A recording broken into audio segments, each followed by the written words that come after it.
Hello everyone. Today we're going to talk about immunotherapy and breast cancer. And this is going to be a bit of a Q&A with my good friend David. David, for a long time we thought you're mad for a number of reasons. Not the least of which is the fact you actually believed that immunotherapy would work in breast cancer, and none of the rest of us did. But it would seem that this San Antonio, you might be right and we might be wrong.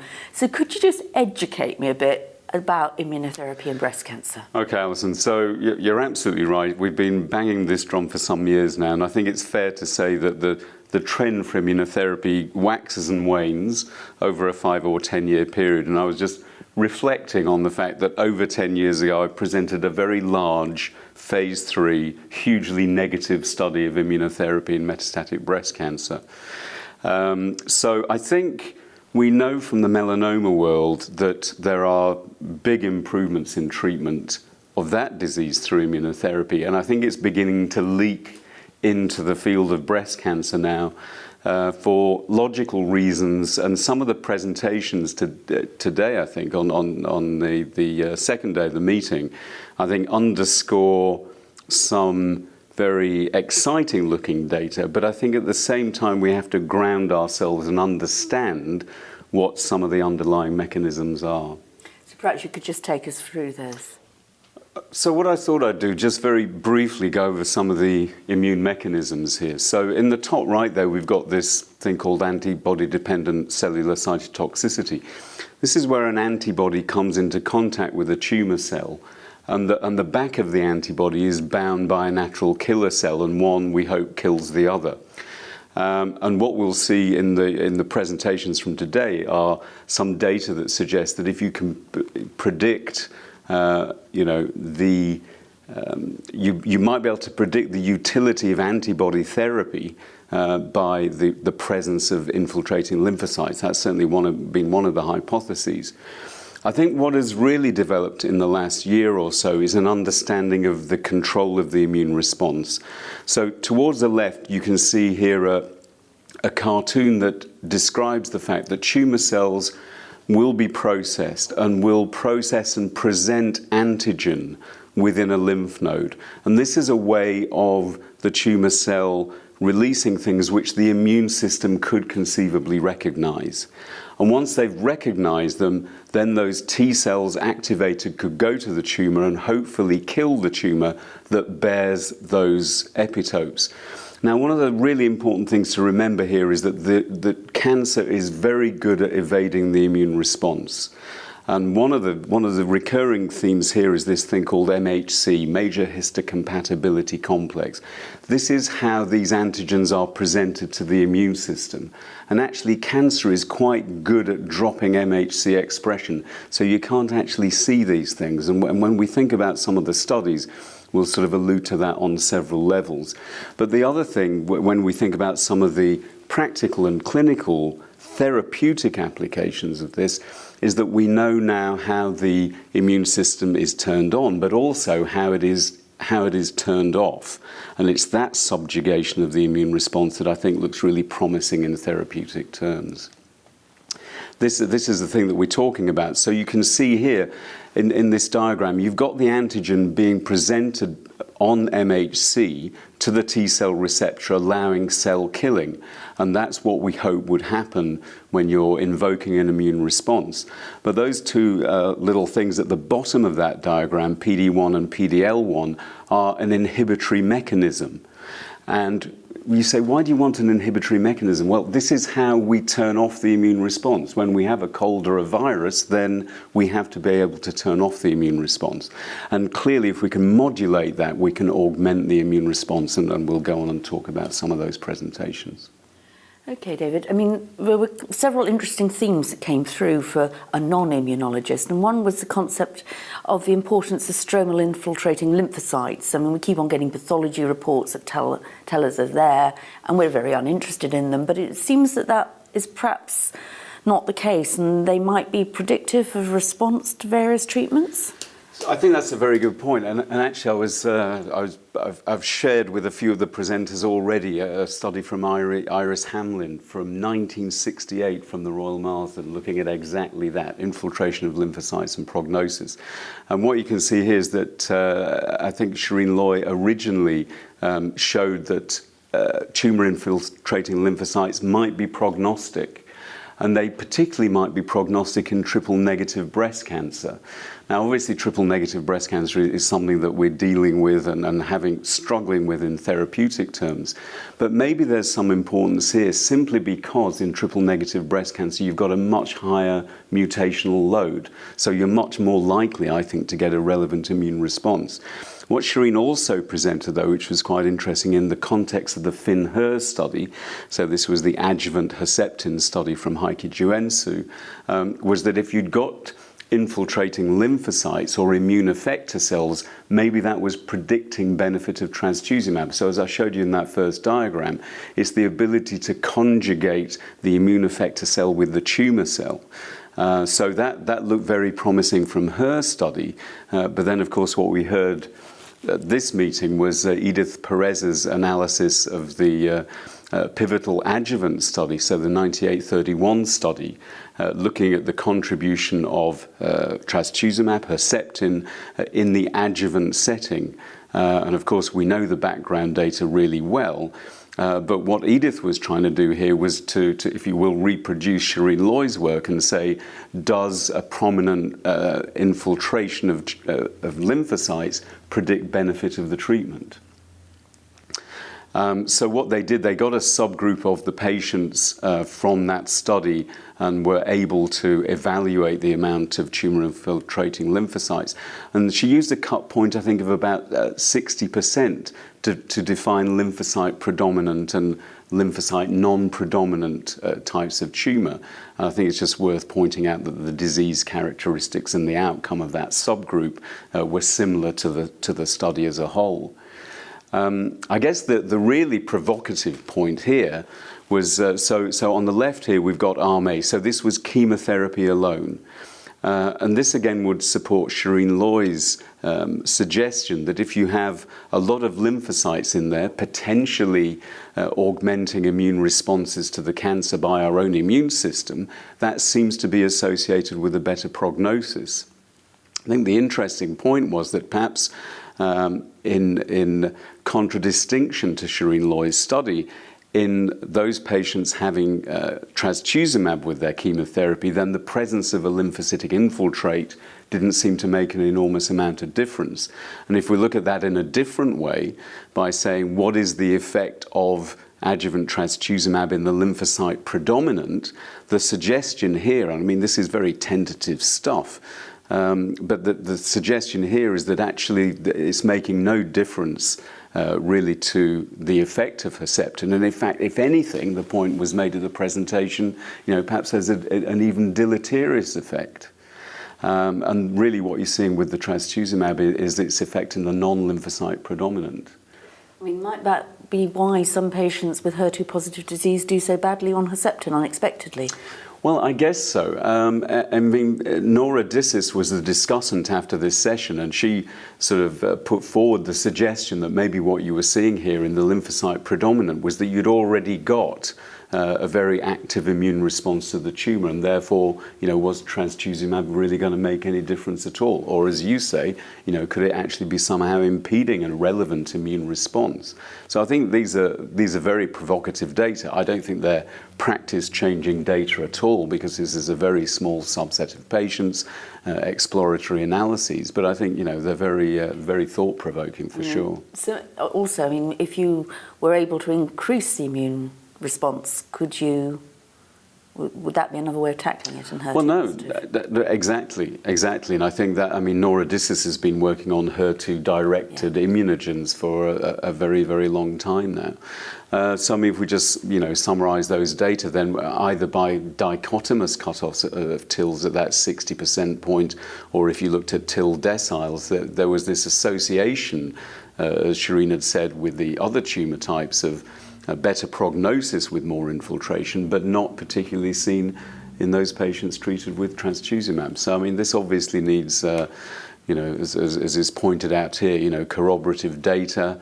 My point on it, and I made this point to Shireen Loy, and I've made it to Edith Perez as well, it's all well and good just looking at the lymphocytes, but you have to characterize them. You have to say, is MHC present on the tumor cell? Because if it isn't, then maybe the TILs don't make any difference, and you could better define those patients who are going to do even better by MHC expression. So I think they have to drill down a lot more into the function of these TILs to help our understanding of it.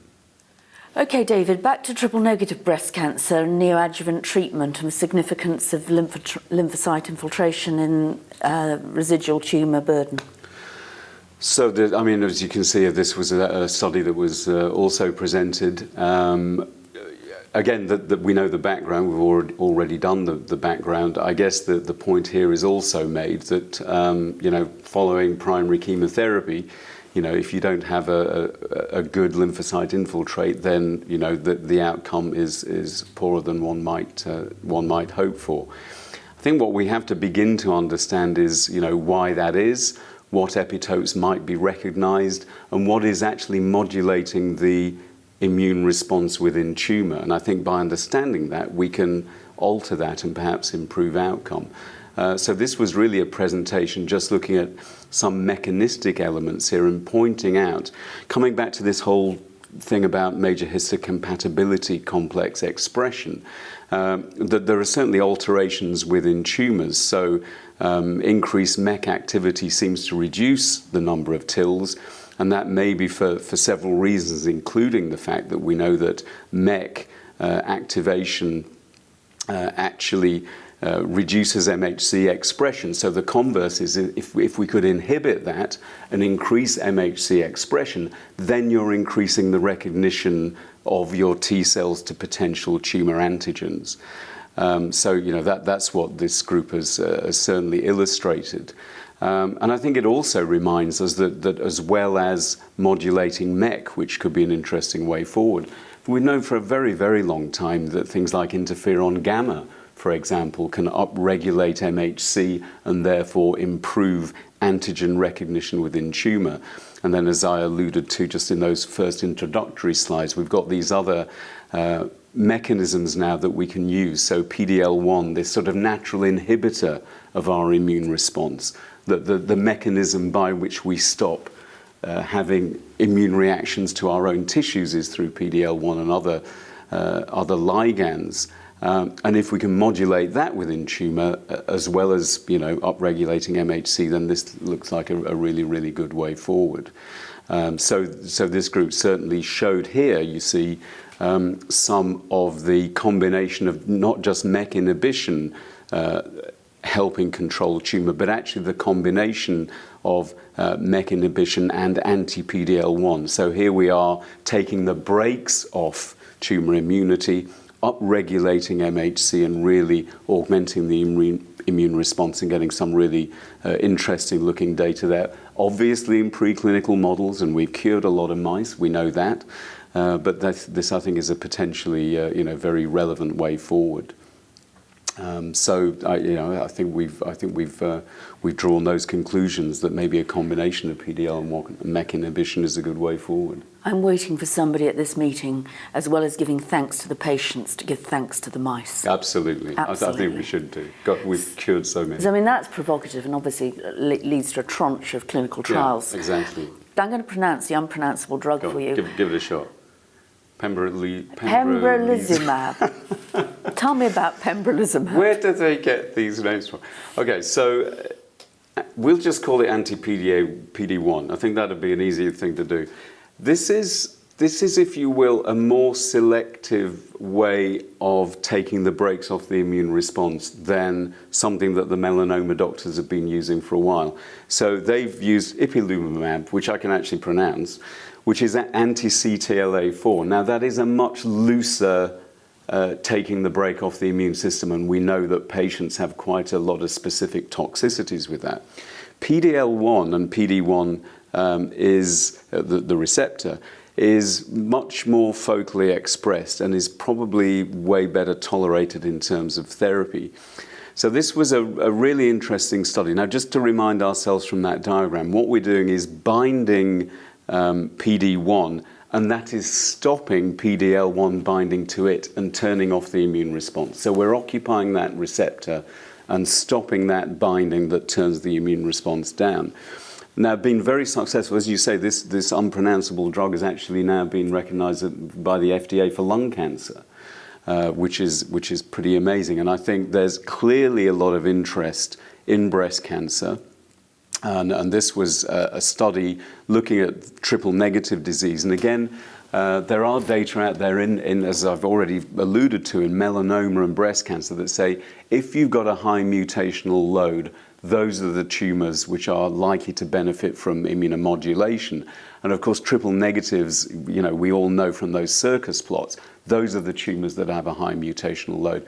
So this was a pretty small study, 32 patients, termed phase 1b, but a sort of single dose, and looking at this antibody given in a 10 mg per kg every 2 weeks. And patients could continue, obviously, if their disease was stable or indeed responding. In terms of treatment-related side effects, then you've got some arthralgias, fatigue, et cetera, in there. I mean, this is not a control study. To what extent these would have been experienced by patients is completely unclear, but they seem to be relatively low-grade toxicities. There were predictably a fairly heavily pretreated group of patients, and I think from memory here we got a distinct proportion of patients having had previous therapies. So this were the usual suspects for triple negative disease. But I think the amazing thing to me was the fact that you look at this so-called spider plot, is that you've got the responses here really amounting to sort of 18-20% response rate. And much as in the melanoma world, as Jeff Weber was alluding to in the meeting a couple of days ago, you've got these patients who have very, very durable responses going out to 48, 52 weeks. So, 20% response rate in triple negative disease, heavily pretreated. So I think these are fairly impressive data. They obviously need to be expanded. And I would go back to my point that I think we're going to be able to predict who might or might not benefit, say, on, are these tumours expressing MHC? Because if they're not, then you would probably predict they're not going to benefit. So we can probably hone down much more onto those that do benefit. Yeah, because, within the triple negative group, it may be the androgen receptor positive ones aren't benefiting. We don't know exactly which subset are. But it reminds me of the data, if you look at the original data with trastuzumab in heavily pretreated patients, when we first got into antibodies, about an 18% response rate in heavily pretreated. Exactly. So it's at that level of potential interest. I think that's a really, really good way of looking at it. So I think these were a lot of really exciting data, and it's moving us forward. So response rate of nearly 20%, responses are durable. And I think we look forward to bigger studies to really examine this. I think it's going to be a brave group that moves into luminal A, luminal B type tumours, because I don't think their antigenic load is going to be sufficient. But what about moving it further up into triple negative, say with platinum? Sure. I think you have to be careful about actually getting the proper signal out here. You remind me, though, that interestingly, although and in some of the presentations, they said, don't use steroids, don't use chemotherapy. Actually, I was searching through old buckets of my own work, pointing out chemotherapy actually can be immunomodulatory as well. So I think, we have to think about which combinations we use. But I think, these are really provocative data, and I'm very pleased to see immunology back on the scene. Okay, well, keeping on the theme of antibodies, talk me through this one, this bispecific antibody. So bispecifics, again, this is like a sort of dip into my sort of grainy, non-achieving career, because many years ago, we actually looked at bispecific antibodies, and the feasibility of it was extremely difficult. And I think that's why it was difficult to take forward, because the whole humanization process really wasn't there. So look, the concept of a bispecific antibody is really very simple. It's saying, here you've got the antibody, you've got your Fc portion at the back, that's at the bottom of that diagram. But in terms of the binding bits of the antibody, you've got two recognition sites. You've got one site that recognizes T cell, and the other site that recognizes the tumor antigen, or in this case, HER2. And really, the concept here is blindingly simple. You're trying to bring the T cell into proximity with the target tumor cell to get one to kill the other. So this again is not really a new concept, but I guess it's the technology that's allowed us to, really pull this together. So I mean, one has to err caution here and say, let's just remind ourselves that these are animal data. These are not clinical data. But what you can see, so this is not actually even in vivo. This is with cells that are taken and spun down, and we're looking at T cell killing really in vitro. But I think that the point is made from these slides that on the top left there, if you don't have the T cell activation, you're not getting the killing. Bottom left, if you don't have the target, you're not getting the killing. And top right there, you do need the T cells. So if you deplete T cells from this assay, then you're not getting the killing either. And the point is that with these antibodies also in the bottom right there, it's highlighting the fact you're inducing proliferation as well. Okay, so for this one, would this be a good way of potentially tackling those patients HER2 positive with lots of infiltrating lymphocytes that aren't doing well on trastuzumab? I guess that's certainly one way of looking at it, absolutely. And if we could tease those patients out, that this would exactly be the sort of application.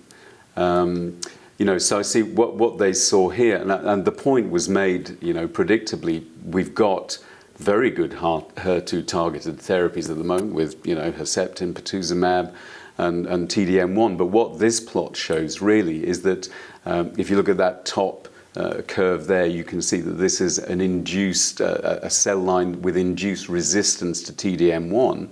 On that top curve there, but if you then look at this bispecific antibody, you can achieve killing even in the TDM1 resistant tumors. So I think this is a step forward, not just for those patients who aren't benefiting from the Herceptin as you're suggesting, but actually when we've gone through lines of therapy that are established, this is looking like a very promising way forward. And I think it's the technology that is going to allow us to actually administer these antibodies. And when I was trying to get this sort of stuff off the ground 10 or 15 years ago, we didn't have this sort of technology to make the whole thing feasible. So I think it's good stuff, because we're seeing that you can get responses to tumor by bringing the T cells in. This is an agent that is feasible, it is givable. In vitro, at least, it's got really good, anti-tumor activity. And what they also demonstrated, we've not covered in this particular presentation, again, is that if you can turn off the brakes on the immune response, you might even get a better effect from these bispecific antibodies. So I think, a few little themes there coming through in that session that is putting immunology back on the map. I think we're all going to have to get our immunology books out again and try and remember some of the basics. David, we're not going to need that. Now you've educated me, I feel fully fledged immunologist. Well, I hope it's been helpful anyway. Thank you.